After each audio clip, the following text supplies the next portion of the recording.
Cockroach जनता party बोली, CBSE chairman का transfer सिर्फ दिखावा, सरकार से बातचीत को तैयार। कॉकरोच जनता पार्टी ने दिल्ली में पहली प्रेस कॉन्फ्रेंस की। पार्टी की तरफ से 3 प्रवक्ता पहली बार अपनी मांगों को लेकर जनता के बीच आए। उन्होंने शिक्षा मंत्री धर्मेंद्र प्रधान के इस्तीफे की मांग को दोहराया और कहा, इसके लिए वे सरकार और विपक्ष दोनों से बातचीत को तैयार हैं। सीजेपी प्रवक्ता सौरव दास ने सीबीएसई चेयरमैन राहुल सिंह और सचिव हिमांशु गुप्ता के तबादले को सिर्फ दिखावा बताया। उन्होंने कहा कि शिक्षा व्यवस्था में जवाबदेही तय होनी चाहिए और केवल तबादलों से समस्या का समाधान नहीं होगा। सीजेपी फाउंडर अभिजीत दिपके 6 जून को अमेरिका से दिल्ली पहुंचेंगे। इसके बाद वे जंतर मंतर पर प्रदर्शन की अनुमति लेने के लिए संसद मार्ग थाने जाएंगे। पार्टी ने देश भर के युवाओं से इस आंदोलन में शामिल होने की अपील की है। पार्टी ने दावा किया कि जलवायु कार्यकर्ता सोनम वांगचुक भी प्रदर्शन में शामिल हो सकते हैं। सीजेपी नेताओं ने कहा कि यह आंदोलन शिक्षा व्यवस्था और राजनीतिक तंत्र को लेकर युवाओं की बढ़ती नाराजगी को दर्शाता है। अभी हम लोग जो कॉकरोच जनता पार्टी है, हम लोगों का ये यूथ पॉलिटिकल मूवमेंट है एंड हम लोगों की डिमांड यही है कि there has to be accountability in the system. आप देखिए 8 लाख लोगों ने एक पेटिशन साइन किया जो हमारे एजुकेशन मिनिस्टर है धर्मेंद्र प्रधान जी का रेजिग्नेशन मांगते हुए। वो इतने दिन हो चुके हैं ऑलरेडी, वो 8 लाख लोगों ने साइन किए हुए पेटिशन को, लेकिन आज तक वहां से एक जवाब नहीं आया। ये 2 लोगों को ऑफिसर्स को उन्होंने ट्रांसफर कर दिया एंड उस पर मीडिया चला रहा है कि it is a major decision that the government has taken. लेकिन one of those officers has been appointed as secretary of agriculture ministry, secretary या एडिशनल सेक्रेटरी, दोनों में से। तो ये कोई पनिशमेंट नहीं हुआ, उनका मिनिमल लेवल में सस्पेंशन भी होना चाहिए था, वो भी नहीं हुआ। So our party this youth movement seeks accountability from the system that there is, and इस सिस्टम में जो इतना रॉड जम चुका है उसके लिए people have been very vocal. आपने देखा होगा किस तरीके का सपोर्ट बन रहा है all over the country. People have been supporting the cockroach movement and इसलिए आज हम लोगों ने ये प्रेस कॉन्फ्रेंस बुलाया। आपको देखते होंगे कि प्रेस कॉन्फ्रेंस ज्यादा होता नहीं है इस देश में पिछले कई सालों से, लेकिन हम लोग अभी क्वेश्चंस भी लेंगे सबसे। आपके जो क्वेश्चंस होंगे प्लीज हमें बताइए और पूछिए। अब क्योंकि कोई जवाबदेही नहीं हो रही है, क्योंकि सरकार हम लोगों से बात करने कर ही नहीं रही है, क्योंकि हम लोग इतने टाइम से कोशिश कर रहे हैं कि सरकार ने कोई हमसे बात करे, कुछ हो, कोई एक्शन लिया जाए। उन्होंने 2 लोगों को ट्रांसफर कर दिया, लेकिन पिछले इतने सालों में जो जितने लीक हुए उसमें क्या हुआ किसी को नहीं पता। कितने लोगों का कन्विक्शन हुआ, कितने लोगों का अरेस्ट हुआ, कितने बिग फिश जो बड़ी मछली होती है कितने लोग पकड़े गए, ये हमें नहीं पता। तो हमें एक आई वॉश किया जा रहा है कि 2 लोगों का ट्रांसफर हो गया, so a decisive action has been taken and therefore Abhijit Dipke जो फाउंडर है कॉकरोच जनता पार्टी के, उन्होंने एक पीसफुल प्रोटेस्ट बुलाया है सैटरडे जून 6 को। एंड इसी प्रोटेस्ट में सबको हम लोगों की तरफ से भी रिक्वेस्ट है कि हमारे देश का जो युवा है ये सारे लोग आए, पीसफुली आए, पीसफुली गैदर हो एंड अपना बात रखें। एंड हमारी बस एक ही डिमांड है that there has to be accountability, Dharmendra Pradhan must resign. अब देखिए सोनम वांगचुक जी जो बहुत ही क्रेडिबल हमारे एक्टिविस्ट है, काफी टाइम तक सरकार ने उनको जेल में भी रखा। He has also supported the movement and he will also be joining us. अभी मैं आपको थोड़े से डिटेल्स दे देता हूं about what is the plan of action.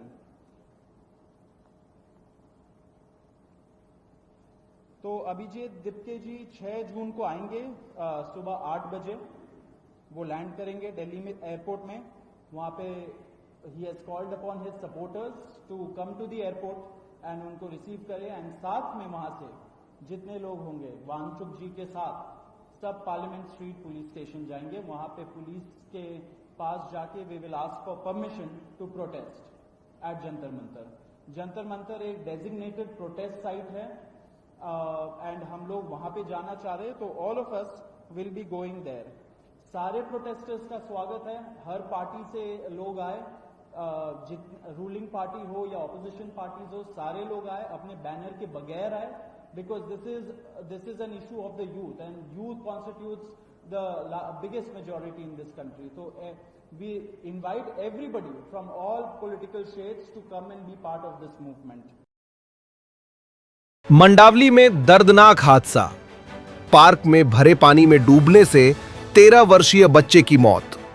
परिवार ने एमसीडी पर लगाए लापरवाही के आरोप। पूर्वी दिल्ली के मंडावली इलाके में एक दर्दनाक हादसे ने पूरे क्षेत्र को झकझोर कर रख दिया। तालाब चौक पार्क में भरे पानी में डूबने से 13 वर्षीय एक मासूम बच्चे की मौत हो गई। घटना के बाद इलाके में शोक और गुस्से का माहौल है। परिजनों का रो रो कर बुरा हाल है। वहीं स्थानीय लोगों ने दिल्ली नगर निगम की कार्यप्रणाली पर गंभीर सवाल खड़े किए हैं। मिली जानकारी के अनुसार बच्चा अपने दोस्तों के साथ पार्क के पास खेल रहा था। इसी दौरान वो पार्क में जमा गहरे पानी वाले हिस्से में चला गया और अचानक डूबने लगा। आसपास मौजूद लोगों ने बच्चे को बचाने की कोशिश की, लेकिन जब तक उसे पानी से बाहर निकाला गया तब तक काफी देर हो चुकी थी। बच्चे को तुरंत अस्पताल ले जाया गया, जहां डॉक्टरों ने उसे मृत घोषित कर दिया। घटना की खबर मिलते ही परिवार के लोग मौके पर पहुंच गए। बेटे की मौत की सूचना मिलते ही घर में कोहराम मच गया। माँ बाप और अन्य परिजनों का रो रो कर बुरा हाल हो गया। मैम आपका नाम क्या है? सुनीता। जी बताइए। मेरे जेठ का लड़का रोशन, वो करीब उम्र 14 साल के करीब था, और वो कल खेलने गया सुबह को, तो खेल के आ गया था। फिर मंदिर में पूजा पाठ करके और फिर दोबारा चला गया बच्चों के साथ खेलने, क्योंकि छुट्टियां पड़ी हुई हैं अभी। तो उसके बाद जब शाम के टाइम वो दोबारा चला गया खेलने, वहां जाके देखा, शाम के टाइम जब देखा तो उनकी मम्मी ढूंढने गई कि पता नहीं बहुत देर हो गई अभी आया नहीं है। तो फिर उसके बाद जब जाके देखा तो वहाँ पर चप्पल और उसकी शर्ट रखी हुई थी। तो उनकी मम्मी ने देखा कि नहा रहा था यहाँ पर, कहाँ छोड़ गया, क्या चला गया। वहाँ पर जो लोग थे, जो वहाँ का चौकीदार था या और भी जो लोग थे, उन सबसे बात की उन्होंने कि देखना मेरा बच्चा तो नहीं है यहाँ पर, कहाँ गया, यहाँ खेलने आया था। तो उन लोगों ने सबने बहाना बनाया और किसी ने नहीं ढूंढा। अगर उन्होंने ढूंढ पाता तो शायद कुछ जिंदा बच जाता, पर उन लोगों ने बहाना बनाया। और उसमें एमसीडी का फॉल्ट है, क्योंकि एमसीडी का पार्क है वो, वहाँ पर ना कोई सिक्योरिटी है, ना कैमरा, ऐसे पार्क खुले छोड़ रखे हैं, किसी और बच्चे की जान न जाए। बस यही निवेदन है कि हमारे बच्चे को इंसाफ मिले और किसी के बच्चे की जान न जाए। सर आपका नाम? प्रताप सिंह। जी प्रताप जी, क्या हुआ था? बच्चा खेलने गया था ये रोज की तरह। तो सुबह करीब 8-10 बजे निकला था घर से, तो खेल खा के पहले दोपहर में आ गया बीच में, फिर यहाँ से घर से वापस लौट कर गया। नहा के यहाँ घर पे आने के बाद फिर दोबारा चला गया खेलने पार्क में। तो अब पता नहीं चला, तो इसकी मम्मी कुछ देर बाद इसको ढूंढने गई, तो नहीं दिखा इसको, तो वापस आ गई लौट के। जब वापस आई यहाँ तो इसको 3-4 बजे करीब 4 बजे करीब फिर गई वहाँ पर घूमने। 4 से भी ज्यादा ही हो गया वो टाइम, मुझे लग रहा है कि 5-5:30 का टाइम रहा होगा सर, तो ये गई है वहाँ पर। तो उन्होंने देखा कि वहाँ इसमें तालाब चौक पे पार्क के अंदर एक छठ पूजा के लिए उन्होंने वो बनाया हुआ है, एक तालाब बना रखा है, हाँ, जिसमें दलदल और घास पूरा के अलावा कुछ नहीं है। उसी में छोटे छोटे बच्चे जाके नहाते हुए, हमारा बच्चा भी जब इसकी मम्मी गई तो उसने देखा वहाँ पर कि उसकी शर्ट और चप्पलें वहाँ रखी हुई थी बाहर। तो वो बाहर आए, वहाँ देखने पूछा बच्चों से कि भाई मेरे बच्चे के वहाँ रखे हुए कपड़े तुमने देखा, किसी ने यही खेल रहा है? उन्होंने कहा कि नहीं आंटी यहाँ नहीं देखा, हाँ खेल रहा था थोड़ी देर पहले ही, लेकिन अभी नहीं है। तो वो यहाँ घर पे आ गई, घर में देखा कि इधर। उसके बाद मेरा उससे बड़ा बेटा है भारत, उसको बताया, फिर वो गया घूमने देखने वहाँ पर। तो उसने वहाँ पर जाके देखा तो छोटे छोटे बच्चों ने बताया कि कोई बच्चा वहाँ अंदर की तरफ किसी बच्चे को दिखा था उंगली करके ऐसे। तो उसने उसे रोक के पूछे क्या है भाई यहाँ पर, क्या? उसने कहा कि यहाँ पर एक बच्चा डूब गया है। तो उसने मेरे लड़के भारत ने मुझे फिर फोन किया करीब 6:30 बजे। तो 6:30 बजे मुझे फोन किया उसने, तो बताया तो ये ऐसे पापा जल्दी आ जाओ, रोशन है शायद पानी में डूब रहा है। तो मैंने उसको मैंने तू क्या कहते, तो पानी से बैठा जब उसको आता पता भी नहीं उसको। तो मैंने चल मैं जैसे आया हूँ वहाँ पर देखने लगे, तो वहाँ अंदर वहाँ गड्ढे में अंदर गए और लोग गए अंदर, जाके देखा काफी भीड़ लगी, तो वहाँ में दिखाई नहीं दिया। फिर पानी में मेरे बेटे के इसी के साथ दोस्त है लड़का, वो अंदर गया और 2-3 लोग और थे, वो वो लोग गए, उन्होंने जाके अंदर देखा है, तब जाके वो पता लगा पानी में अंदर पड़ा हुआ था। पानी के अंदर से निकाला है उसको, तो पूरा शरीर नीला था और अकड़े हुए थे हाथ पैर दोनों, उठा के बेटा मेरे लेके गया उसे मैक्स हॉस्पिटल में उसे घोषित कर दिया उन्होंने जांच करने के बाद में। और वहाँ के बाद में उसे वहाँ भेज दिया है लाल बहादुर। ठीक है। लाल बहादुर में पीएम के लिए गया हुआ है, कल उसकी बड़ी मिलेगी हमें।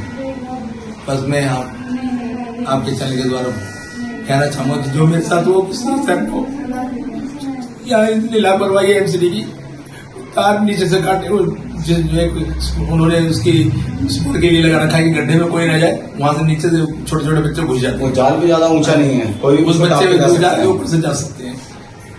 कोई भी इन्होंने ऐसे किया हुआ है हिसाब किताब कि कोई भी बच्चा जाए, कोई चौकीदार नहीं है वहां पर, गार्ड नाम के लिए गार्ड रहता है ना, वो अपने से बेड़ी सिगरेट पी अपने बैठ जाता है कहीं भी उधर, कोई गार्ड नहीं, कोई सिक्योरिटी नहीं, कोई ऐसा नहीं, कोई वहां पर देख करे। छोटे छोटे बच्चे जाए हुए, कई बार कोई बहुत सारे हादसे हो चुके हैं। पहले भी कई बच्चों को यहाँ पर एक जवान लड़के को आपसे 2-2.5 साल पहले 3 साल पहले चाकू मार के डाल दिया था किसी ने। यहाँ कुछ भी हो सकता है, लेकिन यहाँ कोई सिक्योरिटी नहीं है किसी की। एमसीडी तो बिल्कुल विफल है यहाँ पर। एमसीडी ने ये बना रखा है, ये सिर्फ बच्चों के लिए मौत का कुंड बना दिया इन्होंने। ये छठ पूजा के लिए नहीं बनाया, मौत का कुंड बना दिया है। तो उसके ऊपर में ना कोई वहां पर सीसीटीवी कैमरा है, ना कोई ऐसा है कोई आदमी रखा हुआ है कि जो उसका ध्यान रखे। अगर वे ये लापरवाही ना होती तो मेरा बेटा आज मेरे साथ होता। मैं चाहूंगा जोड़ के आपके चैनल के द्वारा कि आगे से किसी माँ बाप के साथ ऐसा दुख ना मिले किसी को, सबके बच्चे से इतना बदले तो एमसीडी उस पर ध्यान दे कि यहाँ एक गार्ड को बदले, गार्ड को ध्यान रखना है उसका, और एक कैमरे की व्यवस्था करें जो कैमरा 24 आवर चलता रहे। और थोड़ा पुलिस भी थोड़ा ध्यान रखे इस पे कि उसे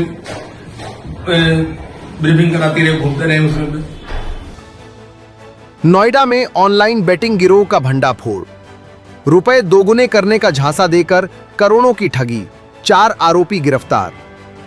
नोएडा में साइबर ठगी और ऑनलाइन बेटिंग के खिलाफ चलाए जा रहे अभियान के तहत सेक्टर 113 थाना पुलिस को बड़ी सफलता मिली है। पुलिस ने ऑनलाइन बेटिंग वेबसाइट और मोबाइल ऐप के जरिए लोगों को ठगी का शिकार बनाने वाले एक गिरोह का भंडाफोड़ करते हुए 4 आरोपियों को गिरफ्तार किया है। आरोपियों के कब्जे से भारी मात्रा में इलेक्ट्रॉनिक उपकरण, मोबाइल फोन, सिम कार्ड और बैंकिंग से जुड़ा सामान बरामद किया गया है। पुलिस अधिकारियों के अनुसार गिरफ्तार आरोपी सोशल मीडिया प्लेटफॉर्म पर आकर्षक विज्ञापन डालकर लोगों को रुपए दोगुने करने और जल्दी मुनाफा कमाने का लालच देते थे। इसके बाद लोगों को एक ऑनलाइन बेटिंग वेबसाइट और मोबाइल ऐप से जोड़ा जाता था, जहां उन्हें निवेश और गेमिंग के नाम पर फंसाया जाता था। शुरुआत में छोटे मुनाफे दिखाकर लोगों का भरोसा जीता जाता था और बाद में बड़ी रकम निवेश करवाकर ठगी की जाती थी। पुलिस आयुक्त महोदया के निर्देशन में नोएडा जोन में अपराध एवं अपराधियों के विरुद्ध कार्रवाई लगातार प्रचलित है।